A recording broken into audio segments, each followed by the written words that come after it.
नमस्कार मंडळी, Sam's kitchen मध्ये तुमचं सगळ्यांचं खूप खूप स्वागत आहे।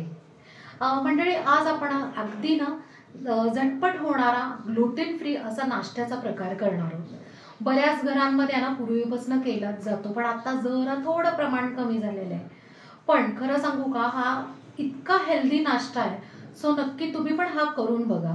तर आपली आजची नाश्त्याची रेसिपी आहे फोडणीची भाकरी। आता हे जे नाश्त्याचं नाव ऐकून तुम्हाला असं वाटेल की नाही, यात विशेष काय आहे? अगदी बरोबर आहे, म्हणजे प्रत्येक ठिकाणी केलीच जाते। पण काय होतं माहिती का, बऱ्याच वेळा भाकरी आहे ना ऑलरेडीच अगदी कोरडी असतेच, आणि त्यानंतर ना आपण ज्यावेळी फोडणीची भाकरी करतो त्यानंतर सुद्धा थोडंसं खाताना कोरडी लागू शकते, तोतरा बसू शकतो, असे बरेच प्रकार होतात। तर त्यासाठी आपण भरपूर टिप्स सहित आज आपण ही रेसिपी करणार आहोत। सो हा व्हिडिओ नक्की शेवटपर्यंत बघा। 3, 2, 1 फोडणीच्या भाकरीसाठी आपल्याला ना भाकरी लागणार आहे। इथे माझ्याकडे ना 3 भाकरी आहेत शिल्लक, काल रात्रीच्या शिल्लक आहे, म्हणून तर त्या अशा जरा थोड्याशा कोरड्या होतात आणि त्याचा छान चुरा होऊ शकतो। तर आता आपण काय करूया, ह्याचे मोठे तुकडे करून मिक्सर मध्ये टाकून घेऊया। भाकरीचे तुकडे आपण मिक्सर मध्ये करून घेतलेत। आता पल्स मोडवर आपण ही भाकरी ग्राइंड करून घेऊया।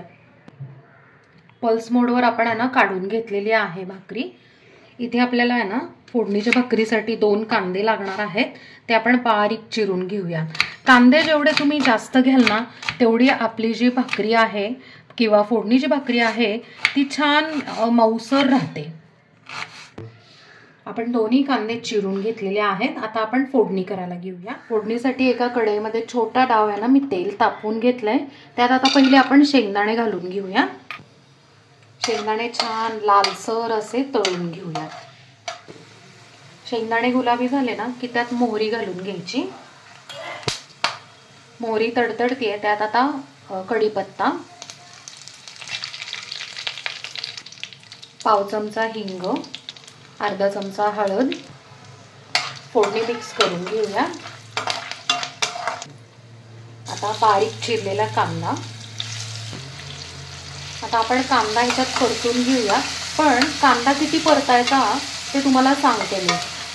कांदा ट्रान्सपरंट होईपर्यंतच परतायचा, अजिबात त्याला लालसर किंवा अगदी पूर्ण भाजून घ्यायचा असंही नाही करायचं। ट्रान्सपरंट झाला ना की मगच आपण पुढची प्रोसिजर करणार आहे।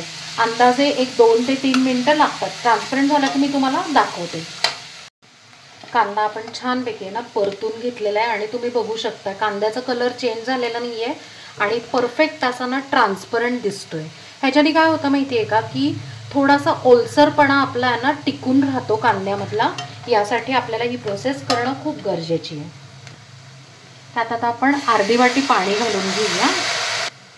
चवीप्रमाणे मीठ, लाल मिरची पावडर, आता हे सगळं मिक्स करून घेऊया।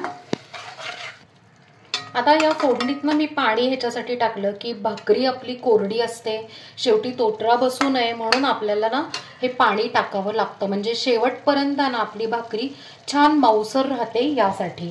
आता काय करायचंय की आपण ही जी चुरून घेतलेली भाकरी आहे ती घालून घेऊया। थोडीशी साखर, थोडासा लिंबाचा रस, आता हे सगळं मिक्स करून घेऊया। मिक्स करून झालंय, आता झाकण ठेवून एक 2 ते 3 मिनिटं वाफ काढून घेऊ लो फ्लेमवर। 2 ते 3 मिनिटं झालेत, आपण चेक करूया। आपल्या फोडणीच्या भाकरीला इतकी छान वाफ आली आहे। आता काय करायचं, गॅस बंद करायचा आणि थोडीशी कोथिंबीर घालून घ्यायची। आता इथे अजून एक टिप आहे की तुम्ही वाफवायला सुद्धा जास्त वेळ ठेवायची नाही, त्यांनी सुद्धा आपली फोडणीची भाकरी कोरडी होते। तर अशा पद्धतीने आपली फोडणीची भाकरी तयार आहे। आपण ती गरमागरम सर्व करून घेऊया। मस्त अशी गरमागरम आणि मऊसूत अशी फोडणीची भाकरी तयार झालेली आहे आणि आपण ती सर्व केली आहे। ती पण आपण दह्याबरोबर सर्व केली। तुम्हाला दही नको असेल तुम्ही स्किप केलं तरीही चालेल।